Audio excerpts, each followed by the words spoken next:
Hi everybody! I'm excited for today's math lesson because it's another lesson on measurement.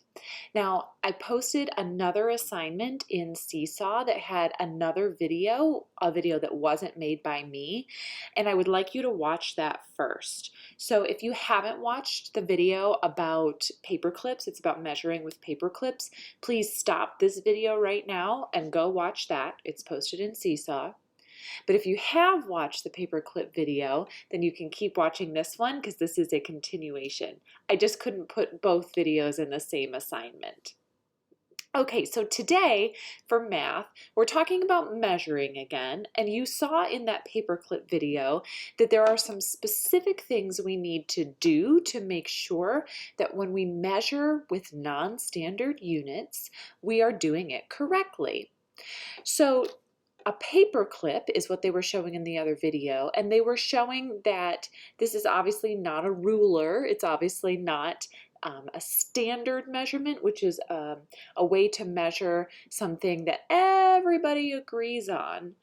That would be like a ruler or an inch or a tape measure. Those are measurements that everybody has agreed on, and so we call them standard measurements. When you measure with things like paper clips or Legos or Unifix cubes, those are non-standard measurements. It's a way to measure things, it's just not a standard measurement tool. But that's what we're going to use today, is these non-standard measurement tools. So your job today is going to be to hunt around your house for some more items, kind of like we did last week, and use a non-standard measurement tool to measure them. So first, you get to pick your own non-standard measurement tool. So you might choose Legos, and I'm going to show a picture of that in just a second here. If you choose Legos, you'll have to choose the same size and shape Lego to do all your measuring, just like in this picture here.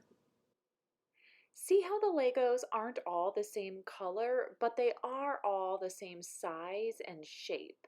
And they're all touching each other. They're not overlapping. There's no gaps in between. That's what we're looking for.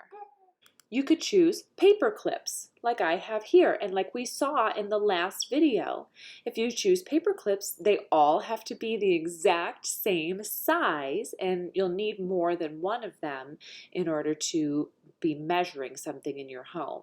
You have to make sure that your non-standard measurement tool is pretty small and that you have a bunch of them and that they're all the same, like the Legos or the paper clips I just showed you. It doesn't really matter what the object is as long as you have a bunch of them and they're all the same. So after you've decided on your unit, that's like the Legos or the paper clips, then you can find 4 small-ish objects in your house that you'd like to measure. Just like in that picture I showed you of the Legos. I'll show you that here again. That picture shows 4 toys that someone decided to measure. I wouldn't suggest measuring something like your couch or your dog because those things are really large and it would take a lot of our non-standard measurement tool to measure it. So let's focus on smaller things. I bet you have some small toys or pieces of food or something that you could measure. So you have to decide on your one unit that you're going to use to measure these things, and then find 4 items that you can measure, just like in that picture I showed you of the Legos. When we measure these things, we have to use certain words in order to make sure we're talking about this measuring correctly. So in that picture I showed you, the first item was a bridge. It was like a little wooden bridge, and there were 9 Legos lined up under the bridge. Now, that measurement is not exact. It's not exactly 9 Legos. It's about 9 Legos, or almost 9 Legos. So when we're talking about measuring with these non-standard measuring units, things that not everyone agrees on for measuring, we have to make sure that we're not saying it's exactly 9 Legos. No, we're not talking about exact things here. We're using words like about or almost to describe the length that we're measuring. Also, the word unit is one I've been saying this whole time. The unit is the object that you're using for measuring. So in the example I keep talking about, it's Legos.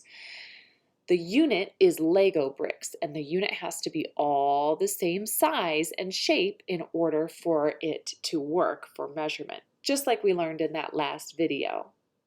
All right, your job today is to go around your house and find those 4 items that you can measure and use something like paper clips or Legos or some other small thing to measure them.